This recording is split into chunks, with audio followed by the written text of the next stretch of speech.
ایران کا ایک شہر ہے، اس کا نام ہے گنداب۔ وہاں کے مولانا فرماتے ہیں جیسے ایام ازاں آئے تو میں مجلسیں پڑھنے گیا اور واپسی پہ بہت دیر ہو گئی آتے آتے، تو اب ڈر لگ رہا تھا کوئی لوٹ نہ لے، کوئی چور راستے میں مل نہ جائے۔ تو کہتے ہیں جیسے میں اپنے گاؤں کے اندر انٹر ہوا تو بالکل تھوڑی دیر کے بعد میں نے علی گنداب کو دیکھا۔ یہ اس گاؤں کا جیسے لوفر کہو، بدماش کہو، ایک شرابی آدمی تھا، چوریاں کرتا تھا، لوگوں کو تنگ کرتا تھا، اذیتیں دیتا تھا۔ تو جیسے میں نے دیکھا مولانا فرماتے میں پریشان ہو گیا، اب رات کا وقت ہے، یہ کچھ بھی کر سکتا ہے، اور نشے کی حالت میں تھا۔ اس نے کہا مولوی صاحب رک جاؤ، کہا میں رک گیا۔ کہاں سے آ رہے ہو؟ تو میں نے کہا کہ میں مجلس ازاں پڑھ کے آ رہا ہوں۔ کس کی مجلس؟ اس نے کہا حسین ابن علی کی مجلس۔ مجلس کیا ہوتی ہے؟ انہوں نے کہا اہل بیت کے فرامین ہوتے ہیں، مصیبت کے جملے ہوتے ہیں۔ مولوی صاحب مجھے مجلس سناؤ۔ اب کا نشے کی حالت میں آدمی، چاقو اس کے ہاتھ میں ہے، میں ڈر گیا۔ میں نے بات کو پلٹنا چاہا، میں نے کہا دیکھو علی گنداب، مجلس کا ماحول ہوتا ہے، ممبر ہوتا ہے، مجمع ہوتا ہے، ایسے مجلس نہیں پڑھی جاتی۔ کہا ممبر ہوتا ہے، کہا ممبر ہوتا ہے۔ کہا اس نے دیوار کا سہارا لیا اور جس طرح ہم رکوع میں جاتے ہیں اس طرح جھکا کہ میری کمر پہ بیٹھ جاؤ، یہ ممبر ہے۔ اب مولانا کہتے ہیں میں کیا کرتا، میں بیٹھ گیا۔ میں نے کہا چند منٹ پڑھوں گا اور نکل جاؤں گا۔ کہ میں نے یہ حدیث پڑھی ان الحسین مصباح الہدی و سفینۃ النجات، اس کی ایک تعریف کی۔ مولوی صاحب مصائب سنا۔ کہتے اچانک میرے ذہن میں آیا کہ جناب علی اصغر کی مصیبت کے تو جملے پڑھوں۔ تو میں نے کہا کہ ہمارے آقا حسین بڑے مظلوم تھے، جواں بیٹا تھا اکبر، اسے مارا گیا، بہادر بھائی تھا عباس، اس کے بازو کاٹے گئے، قاسم جیسا خوبصورت بھتیجا تھا، اسے مارا گیا۔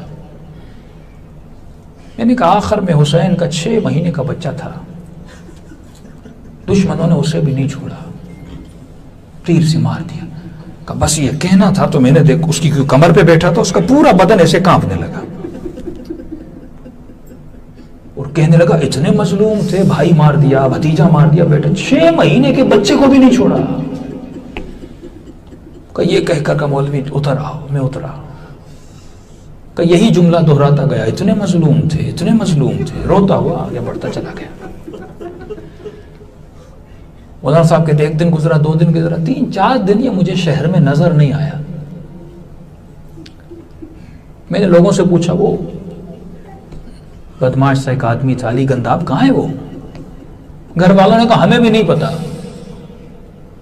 کہ رات کو گھر آیا، پوری رات روتا رہا، صبح کو چند اس نے کپڑے اپنے لیے اور چلا گیا، پتا بھی نہیں کہاں گیا۔ یہ عالم کہتے ہیں کئی دنوں مہینوں کے بعد میں نجف گیا۔ نجف جیسے گیا تو وہاں صبح غالب عنایت اللہ اصفہانی بہت بڑے وہاں کے مرجع تھے، اور نجف میں امام علی کے حرم میں نماز پڑھاتے تھے۔ صبح کی نماز کی پہلی صف میں جب میں نماز پڑھنے لگا تو آغا کے بالکل پیچھے جیسے نماز ختم ہوئی تو ایک شخص تھا، اس کی وہ دعا پڑھ رہا تھا اور سجدے میں اس کا عجیب سا گریا۔ تو میں نے غور سے دیکھا یہ آواز، یہ چہرہ جانا پہچانا ہے۔ جب آگے بڑھا تو میں نے دیکھا یہ تو وہی علی گنداب ہے، شہر کا مشہور شرابی اور بدماش۔ کہتا میں اس مجتہد کے پاس گیا، میں نے قبلہ آپ جانتے ہیں اس کو کون ہے؟ یہ ہمارے شہر کا؟ کہ مجھے نہیں پتا یہ کون ہے، لیکن جب سے نجف آیا ہے اس سے بڑا ہم نے عابد نہیں دیکھا۔ کہ اگر اس کی عبادت کو دیکھنا ہے تو مسجد کوفہ چلے جانا۔ رات کے اندھیرا تھا، میں مسجد کوفہ گیا اعمال کرنے کے لیے۔ میں نے دیکھا مسجد کے صحن کے بیچ میں علی گنداب سجدے میں اور آہ بکا رو رو کے کر رہا ہے، پروردگارا اگر تم نے علی گنداب کا یہ گناہ بخش دیا، علی گنداب اپنے دوسرے گناہ کا کیا کرے گا؟ 2 گھنٹہ اپنے ایک گناہ پہ آہ بکا کر کے روتا تھا۔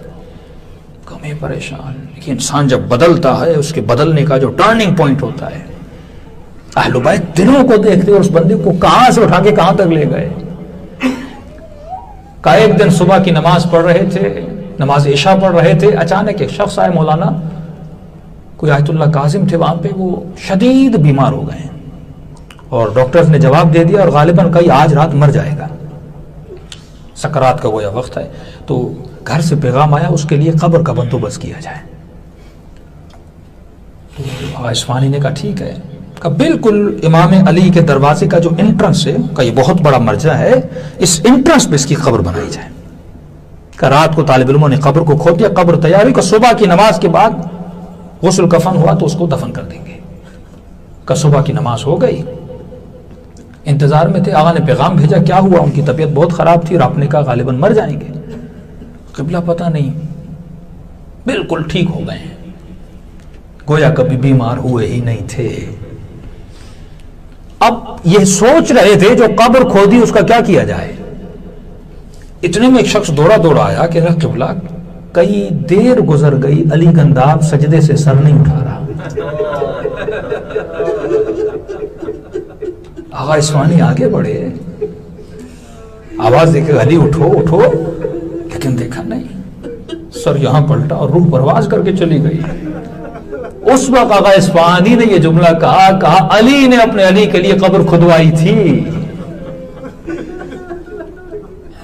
کہاں جون، کہاں حر، کہاں جناب زہیر، کہاں وہب، لیکن آج جب کربلا جاتے ہو، یہاں پہ حبیب کو سلام دیتے ہو، حسین کے قدموں میں جون دفن ہوا پڑا ہے۔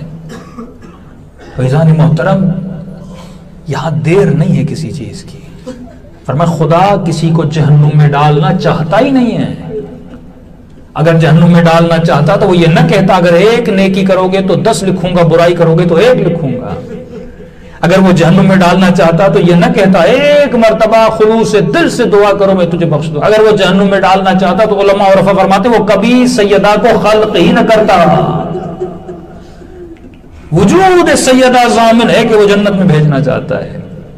کتنے بہانے خدا بناتا ہے، کبھی کہتا ہے شب جمعہ آ جا، کبھی کہتا ہے عاشورہ کے دن مجھے حسین کا واسطہ دے، کبھی کہتا ہے 19 رمضان مجھے علی کے زخمی سر کا واسطہ دے، کبھی کہتا ہے مجھے ٹوٹی ہوئی پسلیوں کا واسطہ دے۔ یہ سارے بہانے ہیں کیونکہ وہ ہمیں جنت میں